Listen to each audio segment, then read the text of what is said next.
Welcome to Harshit YouTube channel. ఈరోజు వీడియోలో మనం ఇక్కడ 2025కి సంబంధించి ఇక్కడ ఇంపార్టెంట్ యాప్స్ అండి, ఒక 3 యాప్లు గవర్నమెంట్ రిలీజ్ చేయడం జరిగింది. ఓకేనా. సో యాప్స్ గురించి మనం ఇక్కడ డిస్కస్ చేద్దాం. ఓకేనా. సో ఫస్ట్ యాప్ వచ్చేసరికి మనకి భారత్ బ్రెయిన్. ఓకేనా. సో భారత్ బ్రెయిన్ యాప్ అంటాం మనం. అయితే ఈ భారత్ బ్రెయిన్ యాప్ అనేది మన ఇండియాలో ఆంధ్రప్రదేశ్ రాష్ట్రం చంద్రబాబు నాయుడు గారు గవర్నమెంట్ లాంచ్ చేయడం జరిగింది. ఓకేనా. సో ఏ రాష్ట్రం అండి మనకి ఇక్కడ? ఆంధ్రప్రదేశ్. ఓకేనా. సో ఆంధ్రప్రదేశ్ గుర్తుపెట్టుకోవాలి. ఓకేనండి. ఏ యాప్ రిలీజ్ చేసామంటే భారత్ బ్రెయిన్ అంటాం మనం. అయితే భారత్ బ్రెయిన్ యొక్క ఎబ్రివేషన్ మనకి important. So brain abbreviation important. ఓకేనా.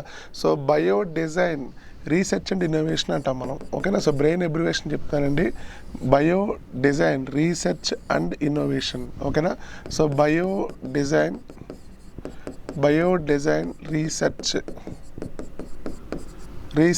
And bio design research and innovation. ఓకేనండి. సో ఎగ్జామ్ కాన్సెప్ట్లో అడుగుతాడు.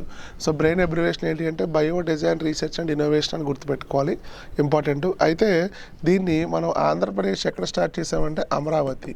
ఓకేనా. So Amaravati new capital of Andhra Pradesh అని చెప్తాం మనం.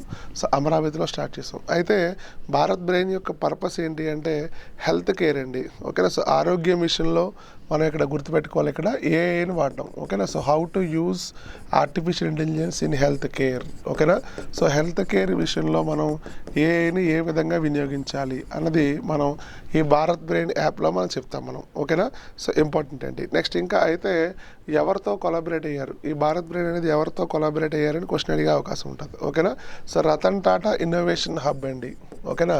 So Ratan Tata innovation hub, Ratan Tata innovation hub for health, Ratan Tata innovation hub for health గుర్తుపెట్టుకోవాలి. ఓకేనండి. సో ఇంపార్టెంట్ అండి, చూసుకోండి. సో భారత్ బ్రెయిన్ ఇంపార్టెంట్ చూసుకోవాలి ఇక్కడ. So Ratan Tata innovation hub for హెల్త్లో మనకి టైఅప్ అవడం జరిగింది. సో ఎక్కడ అంటే ఆంధ్రప్రదేశ్ అని గుర్తుపెట్టుకోవాలి. ఓకేనండి. సో ఇంపార్టెంట్ అండి. సో ఫస్ట్ వన్ మనం డిస్కస్ చేసాం. నెక్స్ట్ సెకండ్ వన్ తీసుకునేసరికి మనకి ఇక్కడ ప్రతిభా సేతు యాప్. ఓకేనా. సో ప్రతిభా సేతు యాప్ గుర్తుపెట్టుకోవాలి ఇక్కడ యూపీఎస్సి. ఓకేనా. సో ఎవరు దీన్ని లాంచ్ చేశారంటే యూపీఎస్సి. ఓకేనా. యూనియన్ పబ్లిక్ సర్వీస్ కమిషన్ అంటాం మనం. ఓకేనా. సో అయితే ప్రతిభా సేతు యాప్ మనం ఎందుకు దీన్ని తీసుకురావడం జరిగింది అంటే ఇక్కడ ఎవరైతే మెరిట్ లిస్ట్లో, ఎవరైతే యూపీఎస్సి రాసి మెరిట్ లిస్ట్లో ఒక 10,000 స్టూడెంట్స్ ఉంటారో, మెరిట్ లిస్ట్లో ఒక 10,000 స్టూడెంట్స్ ఉంటారు. ఓకేనా. సో వాళ్ళు ఫెయిల్ అయిన స్టూడెంట్స్ ఎవరైతే ఉంటారో వాళ్ళ యొక్క డేటా ఉంటుంది. ఓకేనా. సో డేటా ఆఫ్ 10,000 స్టూడెంట్స్ అండి. ఓకేనా. సో 10,000 మంది యొక్క స్టూడెంట్స్ యొక్క డేటాని బేస్ మెయింటైన్ చేస్తుంది ఎవరంటే యూపీఎస్సి పోర్టల్. ఓకేనా. ఆ యూపీఎస్సి పోర్టల్ పేరు ఏంటి అంటే ప్రతిభా సేతు అని గుర్తుపెట్టుకోవాలి. ఎగ్జామ్ కాన్సెప్ట్లో క్వశ్చన్స్ ఇలా అడుగుతాడు. ఓకేనండి. ఇంపార్టెంట్ అండి. సో ఎందుకు వీళ్ళ యొక్క డేటా పర్పస్ ఏంటి అంటే ఇక్కడ ప్రైవేట్ కంపెనీస్లో కూడా వాళ్ళ ఉద్యోగ అవకాశాలు కల్పించే విధంగా ప్రైవేట్ కంపెనీస్. ఓకేనా. సో ప్రైవేట్ కంపెనీస్లో కూడా వాళ్ళ నుంచి ఒక ఉద్యోగ అవకాశాలు కల్పించే విధంగా యూపీఎస్సీ ఏం చేసిందంటే ప్రతిభా సేతు యాప్ అనేది తీసుకొచ్చింది. సో ఇంపార్టెంట్ అండి, చూసుకోండి. నెక్స్ట్ ఇంకా ఆల్రెడీ మనం చెప్పామండి, మన ఇండిపెండెన్స్ డే ఆగస్ట్ 15 సందర్భంగా మోడీ గారు ఏమన్నారంటే వీక్షిత్ భారత్ రోజ్గార్ యోజన.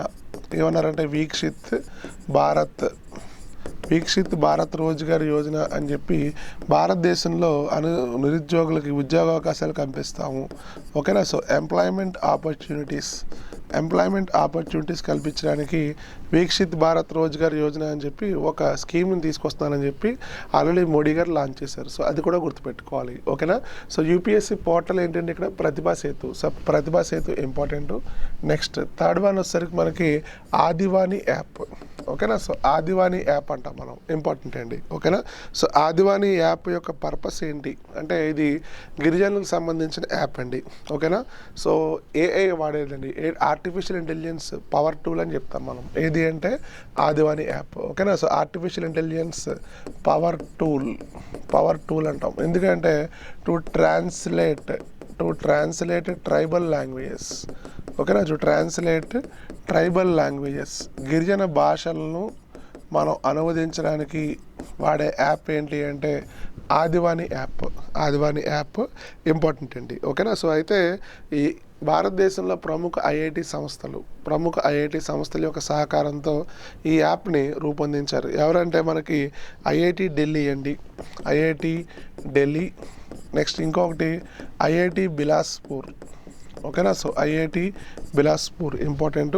నెక్స్ట్ ఇంకొకటి ఐఐటి హైదరాబాద్. ఇంకోటి ఏంటి అంటే ఐఐటి హైదరాబాద్. ఓకేనండి, సో ఎగ్జామ్లో క్వశ్చన్స్ ఇలా అడుగుతాడు.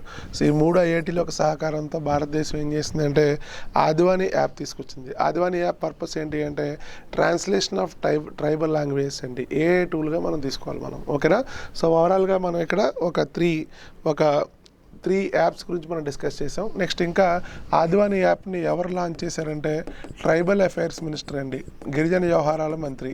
గిరిజన వ్యవహారాల మంత్రి ఎవరు అంటే జురల్ ఓరం అని గుర్తుపెట్టుకోవాలి. ఓకేనా, సో గిరిజన వ్యవహారాల మంత్రి ఎవరు అంటే జురల్ ఓరం అండి. ఎగ్జామ్ కాన్సెప్ట్లో మనకి క్వశ్చన్స్ అడిగే అవకాశం ఉంది.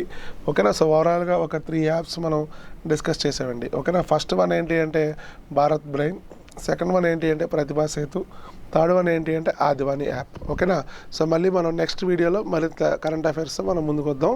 Thank you.